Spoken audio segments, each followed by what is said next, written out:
എന്റെ ഹരി, ഞാനല്ലേ ഇത് ബാഗിൽ വെച്ചേ. ഓ കൺഫ്യൂഷൻ. ഓക്കെ.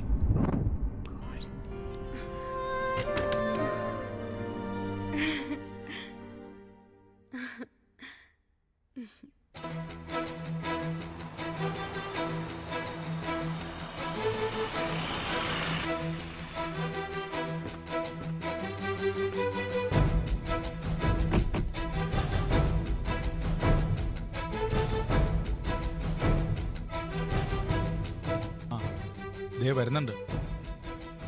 ഇവരെന്തിനാടാ പെട്ടെന്ന് എന്നെ കാണണമെന്ന് പറഞ്ഞത്? ഞാൻ സൂചിപ്പിച്ചിരുന്നല്ലേ ശിവൻജിക്ക് നിന്നോടെന്തോ ചോദിച്ചറിയാനുണ്ടെന്ന്. Hi Sagar. Hello, meet Hari. Hello. Hello. I know you are a very busy man. എങ്കിലും ചില കാര്യങ്ങൾ അറിയാനുണ്ടായിരുന്നു, അതാ ഒന്ന് കാണണമെന്ന് പറഞ്ഞത്. സാഗറിനോട് ഞങ്ങൾക്ക് ശരിക്കും നന്ദിയുണ്ട്. ഇല്ലെങ്കിൽ കഴമ്പുള്ളൊരു കേസ് കുട്ടികളെ പറ്റി ഓർത്ത് നാളെ വിഷമിക്കേണ്ടി വന്നേനെ. അത് അവരെ നിൽക്കട്ടും മനോഹര. നമുക്ക് വിഷയത്തിലേക്ക് വരാം. ഹരിയുടെ വൈഫ് ഹിമയുടെയും സജനയുടെയും കൂട്ടുകാരിയായിരുന്നല്ലേ? അതെ, അവർ മൂന്നുപേരും ഒരുമിച്ചായിരുന്നു മോഡലിംഗിലും ഡിസൈനിങ്ങിലും വർക്ക് ചെയ്തിരുന്നത്. വൈഫിന്റെ കൂട്ടുകാരികളുടെ പ്രോബ്ലംസും ശ്രദ്ധയോടെ കൈകാര്യം ചെയ്യുന്ന ആളാ ഹരിയല്ലേ? മനസ്സിലായില്ല. മനസ്സിലാക്കാം. അന്ന് പർപ്പിൾ ലാഞ്ചിൽ നടന്ന പാർട്ടിയിൽ ഹരിയും ഹിമയും മാത്രം പങ്കെടുത്തില്ല. അന്ന് എന്തായിരുന്നു ഹരിയുടെ പരിപാടി? അന്ന് ഞങ്ങളുടെ സിഇഒ അപ്രതീക്ഷിതമായി ഓഫീസിലെത്തി. ഡെഡ് ലൈൻ കൊടുത്തൊരു പ്രോജക്റ്റ് പൂർത്തിയാക്കിയില്ലെങ്കിൽ അത് ഞങ്ങളുടെ കമ്പനിയെ ബാധിക്കുമായിരുന്നു.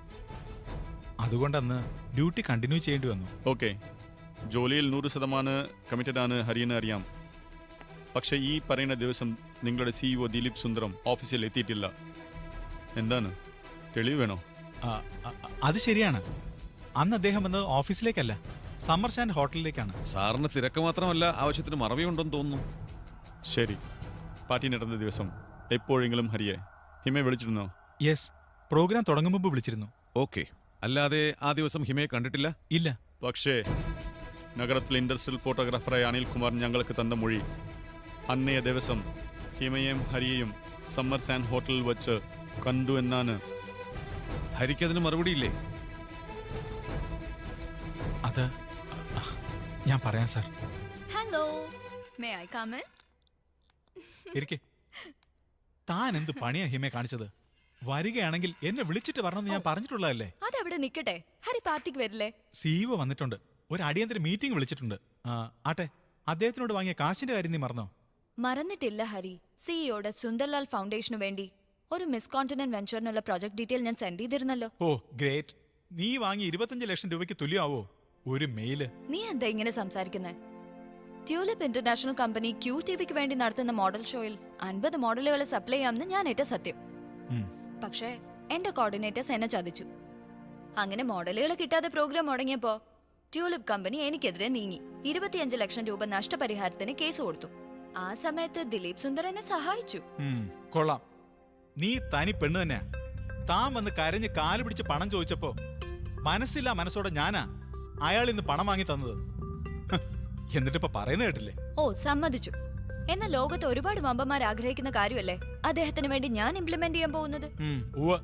അയാൾക്ക് കാശാ വേണ്ടത്, നിന്റെ ഡയലോഗൊന്നും അല്ല.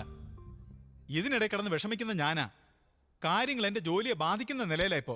എന്റെ പ്രോജക്റ്റ് അദ്ദേഹത്തിന് ഇഷ്ടപ്പെട്ട 25 ലക്ഷം രൂപ ഈസി ആയി കൊടുക്കാം. അതിനുവേണ്ടി നീ ഒന്നുകൂടെ ട്രൈ ചെയ്യണം പ്ലീസ്. ഞാൻ വരാം നിന്നോടൊപ്പം. നിനക്കറിയില്ലേ, ഗ്ലോബൽ അറ്റൻഷനിലേക്ക് വരേണ്ട ഒരു പ്രോജക്ട് അത്ര സിമ്പിൾ ആയി കിട്ടുമെന്ന് നീ കരുതുന്നുണ്ടോ? നമുക്കൊന്ന് ട്രൈ ചെയ്യാം ഹരി. Okay, come.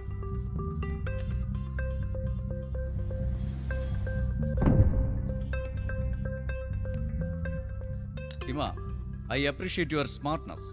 പക്ഷെ അത് ഓവറാകരുത്. മിസ് കോണ്ടിനെന്റ് എന്ന് പറഞ്ഞൊരു മെയിൽ അയച്ചാൽ പോരാ. I need the details. ഹിമയ്ക്ക് 25 ലക്ഷം രൂപ തന്ന് സഹായിച്ചത് ഹരിയുടെ ഒറ്റ നിർബന്ധം കൊണ്ടായിരുന്നു. പക്ഷെ ഒരുപാട് അവധികൾ കഴിഞ്ഞു. ഇനി ഈ പ്രോജക്റ്റ് നിന്നെ ഏൽപ്പിക്കുന്ന കാര്യം തൽക്കാലം എനിക്കൊന്നുകൂടി ആലോചിക്കേണ്ടതുണ്ട്. സർ ഉദ്ദേശിക്കുന്നത്? Okay, we will catch up later. Now you may go. Yes, I understand, sir. Hari ഇരിക്കൂ. Okay sir. നമുക്ക് മീറ്റിംഗിന്റെ കാര്യം ഒന്നുകൂടി ഡിസ്കസ് ചെയ്യാം. ഇതാണ് സത്യത്തിലുണ്ടായത്. മീര ഇതെങ്ങനെ ഉൾക്കൊള്ളുമെന്ന് എനിക്കിപ്പോഴും അറിയില്ല. അതുകൊണ്ടാണ് ഞാനിത് ആരോടും പറയാതിരുന്നത്. ഹരി, പറഞ്ഞ കഥകളൊക്കെ ഓർത്ത് വെച്ചേക്ക്. തൽക്കാലം ഞങ്ങൾ ഇറങ്ങുന്നു. ഇനി കാണുമ്പോഴും ഇതേ കഥകൾ തന്നെ മറക്കാതെ പറയണം. ഉം. ഹരി പറഞ്ഞത് സാറ് വിശ്വസിക്കുന്നുണ്ടോ? The tricky set of nut to crack. But വേറെ വഴിയില്ല, നമ്പിതാ ആവണോ. ഈ ദിലീപ് സുന്ദരത്തിന് അങ്ങനെ ക്ലീൻ ഇമേജ് കൊടുക്കാൻ പറ്റുമോ സാർ? ആര് പറഞ്ഞു ക്ലീൻ ഷീറ്റ് കൊടുക്കണമെന്ന്? ബട്ട് മൈ ഡൗട്ട് ഈസ് ഈ പണം നൽകിയ ആൾ തന്നെ ഒരു കിഡ്നാപ്പിംഗ് ശ്രമം നടത്തുമോ എന്നാണ്. അല്ല, തങ്ങൾ കുറ്റവാളികളല്ലെന്ന് പറയാനുള്ള ധൃതി കാണുമ്പോൾ എന്തോ ഒരു പന്തികേട്. നമുക്ക് നോക്കാം.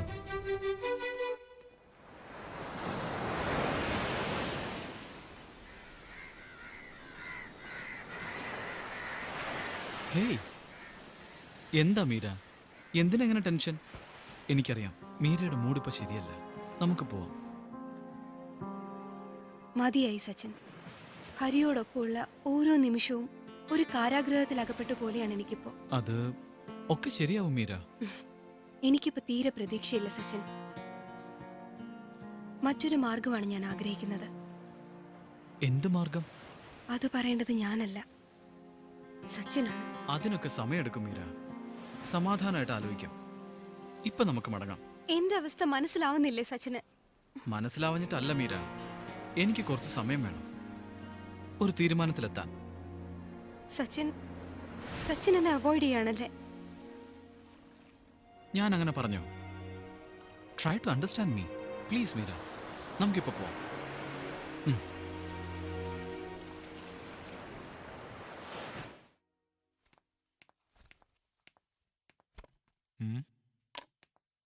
മീര അവിടെ നിന്നേ.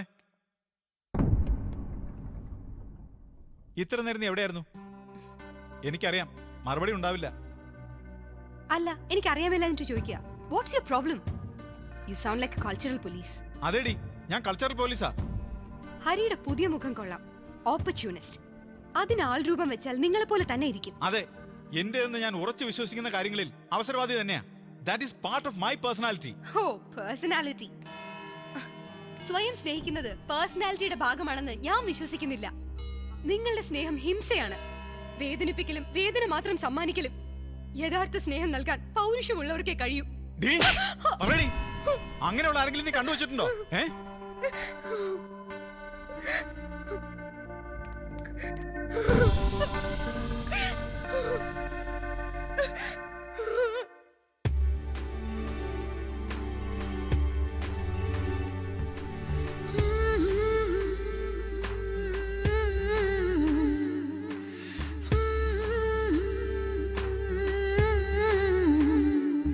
എന്നെ അറിയാതെ നീ വേറെ മനസ്സേറിയോ, കഥയറിയാതെ നീ ദൂരെ പോയി മായുമോ. എന്നെ അറിയാതെ നീ വേറെ മനസ്സേറിയോ, കഥയറിയാതെ നീ ദൂരെ പോയി മായുമോ. ഇനി അറിയാതിരകടലിൽ നീ അല